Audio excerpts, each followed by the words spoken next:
अस्सलाम वालेकुम नाज़रीन, प्रोग्राम आज हमारे के साथ आज चलेंगे जर्मनी। महमूद सईद साहब हमारे साथ हैं, उनसे पूछेंगे जर्मनी के क्या हालात है। जी अस्सलाम वालेकुम सर। जी वालेकुम सलाम। अच्छा, ये मैं बता दूं, महमूद सईद साहब ये हम हैं, पाकिस्तान के चीफ एग्जेक्टिव है और माशाल्लाह इंसानियत की खिदमत में आगे आगे होते हैं। क्या चल रहा है जनाब आजकल सियासी पनाह के हालात क्या है जर्मनी में? मुबारक साहब, हालात कोई ऐसे नए नहीं है जो बताया जाए, मत जिसकी तफसील में जाया जाए। वही हालात है जो पहले थे, जू का तू है। पिछले महीने 45 बंदों को डिपोर्ट किया गया ग्रुप की शक्ल में। अब जो नेक्स्ट फ्लाइट जाएगी 8 फरवरी को जा रही है। अच्छा, म्यूनचन से। ठीक है। अच्छा, बाकी चूंकि ये नई हुकूमत आई थी, मखलूत हुकूमत बनी है, इनकी पॉलिसियों में काफी कुछ है असालम सीकर के लिए यहाँ पे। तो अभी तक उसको कानूनी तौर पर लागू नहीं किया, लेकिन उम्मीद है कि 11 फरवरी को अच्छी खबर मिलेगी। अच्छा, तो ये बताइए, ये जो लोग पकड़ पकड़ के वापस भेज रही है अभी तक, तो ये सिलसिला तो नॉर्मल कह रहे थे कि रुक जाएगा जैसे ही नई गवर्नमेंट आएगी। नहीं, वो नहीं रुका, क्योंकि ये अदालत के हुक्म से होता है ये सारा सिलसिला।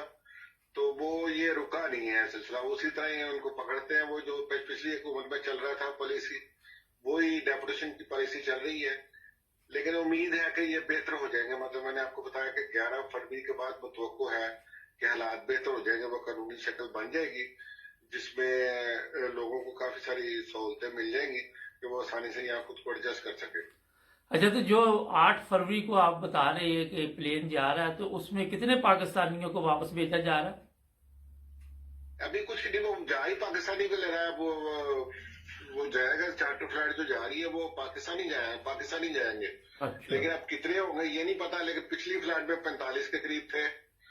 तो अब ये जब वक्त आएगा 10 दिन पहले शुरू हो जाती है गिरफ्तारियां।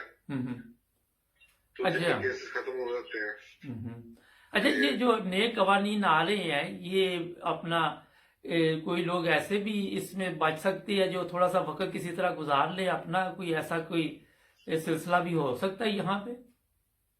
हाँ, ये नया कानून आएगा तो जो जरी डेपुटेशन से जो बच जाएंगे और वो टाइम पीरियड में पूरे तो उतरते होंगे, तो उनके लिए तो बहरहाल है। तो उससे बचने के लिए ये है कि अपने वकीलों से रब्ता रखे और जो कानूनी तौर पे कोई जो रास्ते इख्तियार कर सकते हैं वो करें। अच्छा सर, कोशिश करनी चाहिए, अतल बसा कोशिश ये करनी चाहिए। फर्ज करे 8 फरवरी को अगर फ्लाइट जाएगी तो 10 दिन पहले अगर इस दौरान अगर किसी की अपॉइंटमेंट हो फरलांग का मतलब वीजा आगे बढ़ाने के लिए, तो करंग वगैरह बंदा भेज देता है, मतलब बीमारी का सर्टिफिकेट भेज देता है। तो वो इस तरह करके वो पीरियड को अगर वो आगे पीछे कर ले तो इसमें चांसेस ज्यादा हो जाते हैं कि वो रुक जाए बंदा। अच्छा, तो ये बताइए, वहाँ बुला लेते हैं, बुला के तो वही बिठा लेते हैं। तेरे घर से भी तो पकड़ लेते हैं ना आके? हाँ, वो घर से ही पकड़ लेते हैं। बाकी तो ऑटोमेटिक, मतलब बहुत सारी चीजें समझाने की जरूरत नहीं होती। तो इंसान बड़ी अच्छी तरह समझता है। हाँ, मैं समझ गया हूँ। अच्छा, कोई इस वक्त भी आपके इल्म में है जो लोग कोई जेलों में है या पकड़े हुए यहाँ पे? चंद एक है, उनके केसेस चल रहे हैं, वो पिछली फ्लाइट में नहीं जा सके। उनके केसेस की कोई नौयत ऐसी थी कि वो फिर ये 2 बंदे तो ऐसे हैं जो हमने अपनी तंजीम के जरिए उनके लिए अपीलें की हुई हैं।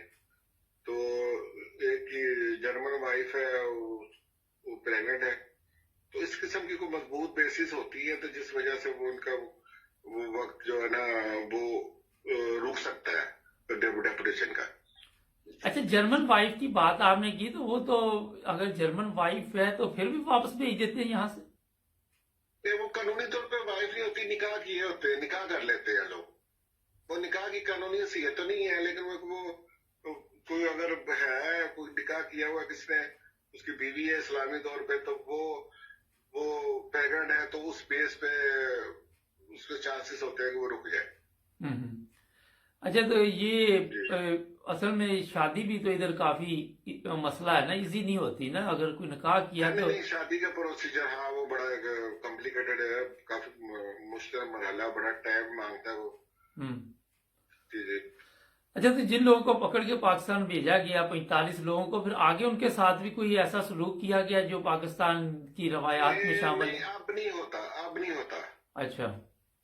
अब नहीं होता ये, बड़े इजीली जब वो चले जाते हैं, इनको ये पेपर दे देते हैं तो वो वहां से उनको बड़े वो इजीली लोग अपने अपने घरों को चले जाते हैं। पहले था, लेकिन अब कुछ अरसा से ये नहीं हो रहा।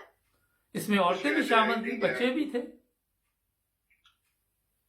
नहीं, फैमिली को नहीं, इस दफा को फैमिली को नहीं रिपोर्ट है। हम्म। अच्छा, ये बताइए कि ये एक वैसे ही सवाल है कि इसमें कोई अहमदी लोग भी वापस गए हैं या वो बच गए हैं हाँ जी, बस? जी जी, अच्छा। जी हम्म। जी। अच्छा, ये एक चीज है मतलब कि मोस्टली लोग ये है कि अगर किसी का केस खत्म हो गया तो वो यहाँ से फ्रांस चला गया या इधर उधर चला गया, तो वो फिर वो नहीं रुक सकता, मुख्तलिफ जगह पे इधर उधर जाकर उन्होंने टाइम पास किया, फिर वापस आ गया, फिर पकड़े गए, इस तरह करके उनके केसेस खराब हुए हम्म। तो वो डिपोर्ट हो गए। अच्छा, तो जो नए कवानीन आ रहे हैं उनमें से सुना कि 5 साल वाले लोगों को लीगल किया जाएगा। हाँ जी, जी जी। तो 5 साल का लोग, 5 साल का जिसको पीरियड टाइम पीरियड हो जाएगा, नौजवानों को किया जाएगा। वो लोग जिन्होंने जुबान सीखी हो, कोई क्रिमिनल केस नहीं होना चाहिए हम्म। है, इंटीग्रेट हो रहे हो या मुआशरे में जहम में हो रहे हो किसी उसके साथ, फ्राइन के साथ या यूनियन, मतलब किसी तंजीम के साथ वो कोई पॉजिटिव एक्टिविटीज में हिस्सा ले रहे हैं और काम कर रहे हैं, हम्म। और वो काम नहीं भी कर रहे होंगे तो फिर उन्हें 1 साल की इजाजत दी जाएगी काम के लिए। वो 1 साल में काम ढूंढ कर तो एडजस्ट कर सकते खुद को अपने उस कानून में। अच्छा, ये बताइए कि ये जबान तो अगर किसी को फर्ज करे अभी नहीं सीखी तो वो 1 साल का टाइम देंगे कि सीख लो और काम भी करो? हाँ, वो जुबान का वो सर्टिफिकेट लाजमी है, वो जो कानूनी जो अच्छा। बातें हैं वो उसमें लैंग्वेज का जो है ना वो जरूरी है, आपको करना पड़ेगा और उसका सर्टिफिकेट देना पड़ेगा, हम्म। वो अ- लाजमी है। अच्छा, तो ये बताइए कि उसमें ये भी हमें इतला है कि जो 27 साल से कम उम्र के लोग हैं उनको हाउस बिल्डिंग के लिए भी मौका दिया जाएगा और उनको भी वीजे दिए जाएंगे, जी ये भी जी, खबर दुरुस्त है? हाँ ये बिल्कुल सही दुरुस्त खबर है कि ये चाहते हैं कि ये नौजवान चौका बहुत सारी है, या आपको पता है कि एक बड़ी मुआशी ताकत है जर्मनी, और यहाँ पे लेबर की काफी शिद्दत जरूरत है, इन्हें अच्छा जरूरत है। हम्म। तो उसकी कमी को पूरा करने के लिए ये नौजवानों को तरजीह देंगे, ठीक। मतलब इनकी पॉलिसी है हम्म। एसपीटी की।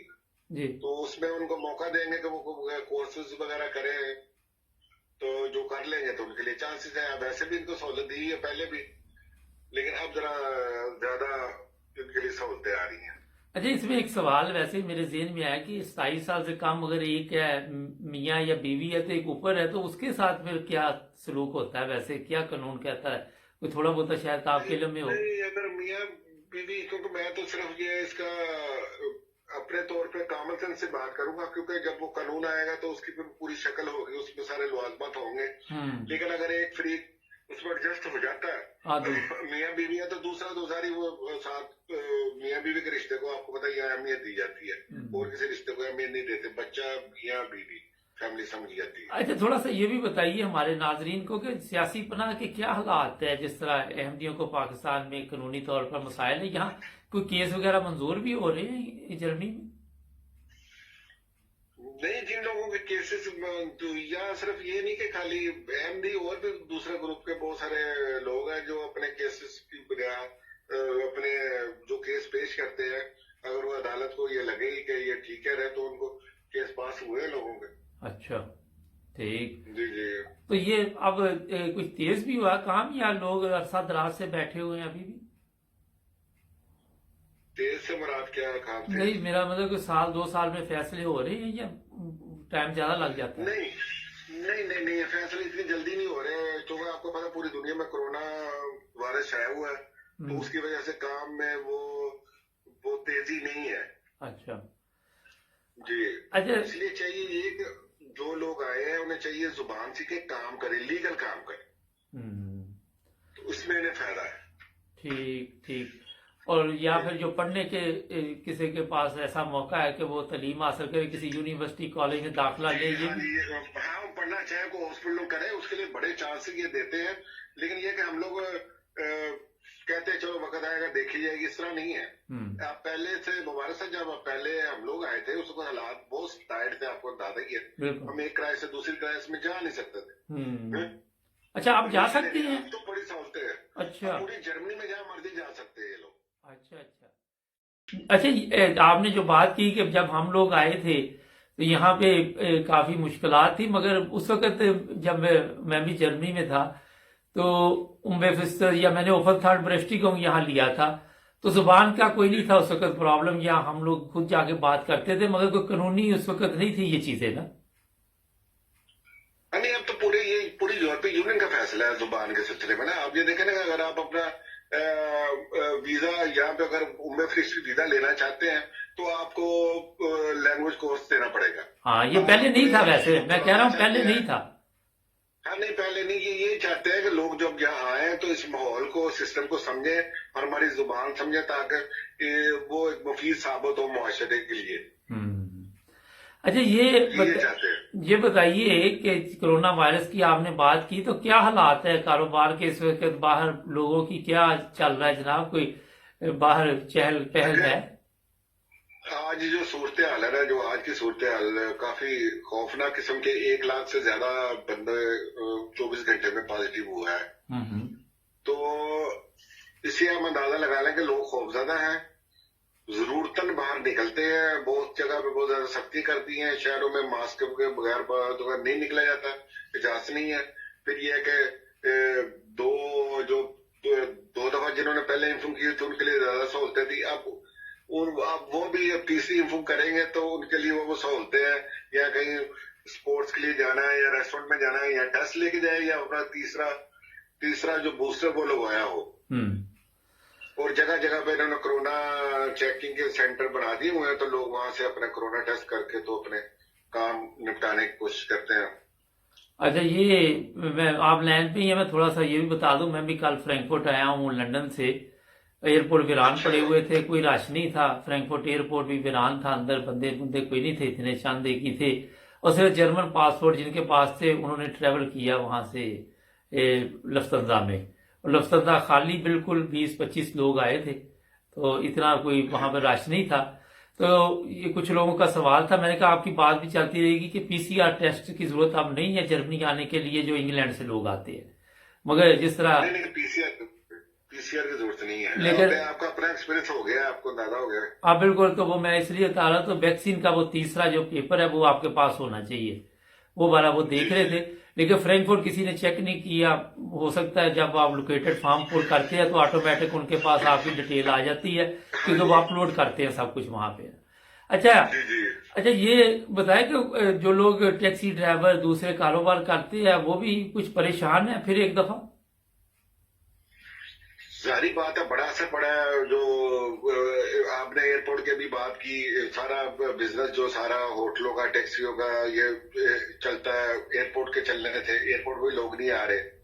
तो इसी तरह रेस्टोरेंट, बार्स वगैरह, डिस्को वगैरह ये बंद है जी। तो अगर होटल जो खुले हैं उसमें भी एक कंडीशन के तौर पे या तो तीनों वैक्सीन लगी होनी चाहिए, या फिर 2 वैक्सीन लगी हो, एक टेस्ट हो, फिर आप जा सकते हैं। महदूद तादाद कर दी है, जहाँ पे 50 बंदे बैठ सकते थे वहां पे 15 बंदों को वो अंदर बैठ सकते, उससे ज्यादा की इजाजत नहीं है। बिजनेस तो बड़ा, मतलब टैक्सी का भी बिजनेस हो और बहुत सारे, मतलब जो होटलिंग के ये सारे कारोबार काफी कमजोर हो चुके हैं। लेकिन उसके साथ साथ ये है कि गवर्नमेंट पूरी सपोर्ट कर रही है, ये नहीं कि नहीं कर रहे। गवर्नमेंट देती है 3 महीने बाद इनको सारे खर्चे वगैरह जी। अच्छा ये बताएं कि ये जो आपने कारोबार की तो बात बता दी, एक चीज मैं और बताता जाऊं कि डबल मास्क, जो सिंगल मास्क आपने लगाए होते हैं ना नॉर्मल, वो जब प्लेन में जाना है तो लफ्तंजा ने ये कहा था कि डबल मास्क होना चाहिए ना, क्योंकि इंग्लैंड में जो भी लोग वहां से आए उनको फिर डबल मास्क का बार बार कहा जा रहा था, अनाउंसमेंट भी हो रही थी। और ट्रेन में भी इसी तरह बगैर मास्क के कोई सफर नहीं कर सकता, जुर्माने होते हैं। अच्छा सर ये बताइए कि आपके ख्याल, मेरा जो जाती ख्याल है कि इस साल में ये गेम खत्म कर देंगे कि आपको इसके साथ ही जिंदा रहना पड़ेगा, वैक्सीन वगैरह लगाओ, जिंदगी गुजारो, आप क्या कहते हैं इस बारे में?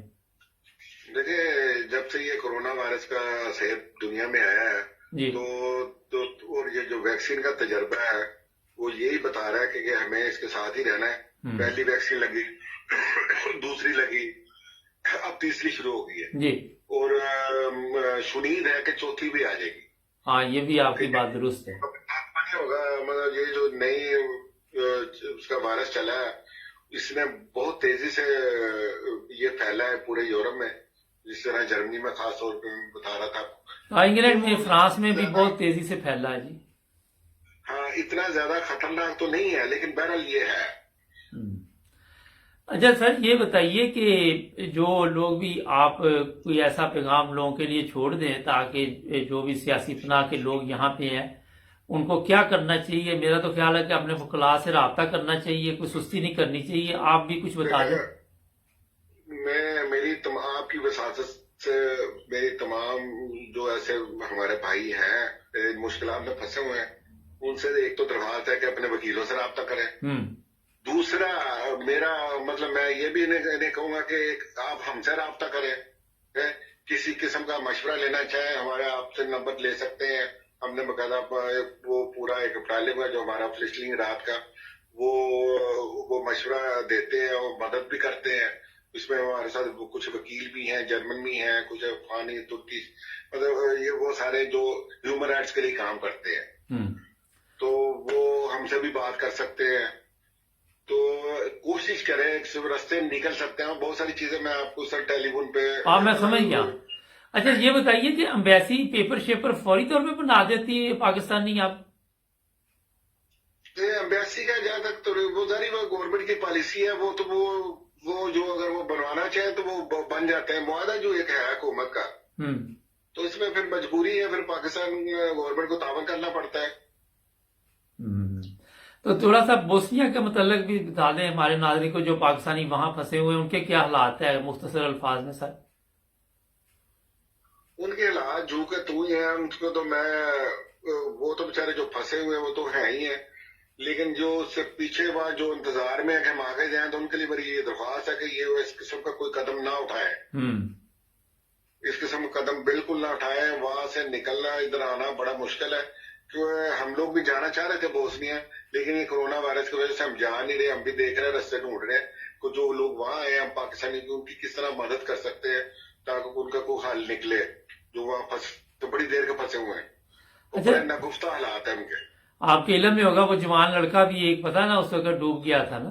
हाँ जी, वो बड़ा अफसोसनाक वाकया हुआ है। हाँ,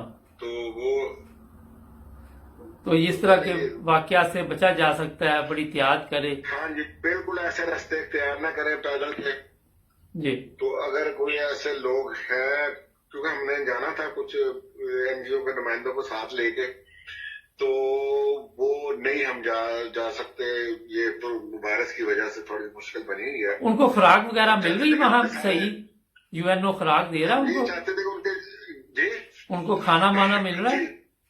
हाँ जी, मिल रहा है, किसी हद तक मिल रहा है, पर गुजारे लायक तो मिल ही रहा है। और मेडिकल वगैरह बोस्निया में तो काफी हद तक बेहतर है। अच्छा, लेकिन सर्बिया और क्रोशिया में ये नाजुक सूरत है, ये तो जानवर है। अच्छा, ये काफी मुश्किल। बहुत शुक्रिया सर, आपने आज टाइम दिया, काफी दिनों बाद आपके साथ राब्ता हुआ। मैं आपका शुक्रगुजार हूँ। फिर इंशाल्लाह आपसे बात होगी। Okay, thank you.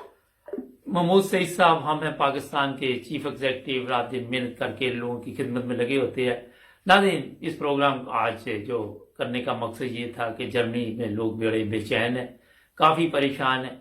उनके मैसेज भी आ रहे थे कि इस पर कोई प्रोग्राम किया जाए। आपको वाज़ेह सूरत हाल जल्द हम बताएंगे। 11 फरवरी के बाद फिर प्रोग्राम किया जाएगा। आपने अपने वकला से भी रब्ता करना और जुड़े रहना 9 ब्रदर्स टीवी इंटरनेशनल के साथ। सिर्फ ये वाहिद चैनल है जो आपकी खिदमत में ऐसी मालूमात लेके आता है जिसकी आपको ज़रूरत होती है, और हमें आपके जो मसाइल हैं उनका एहसास है। तो चैनल बनाया भी इसी गर्ज से किया था। तो अपने दोस्तों को बताएं, हमारे चैनल को करें सब्सक्राइब। कल मिलेंगे नेक्स्ट प्रोग्राम में। अल्लाह हाफिज़, अपना ख्याल।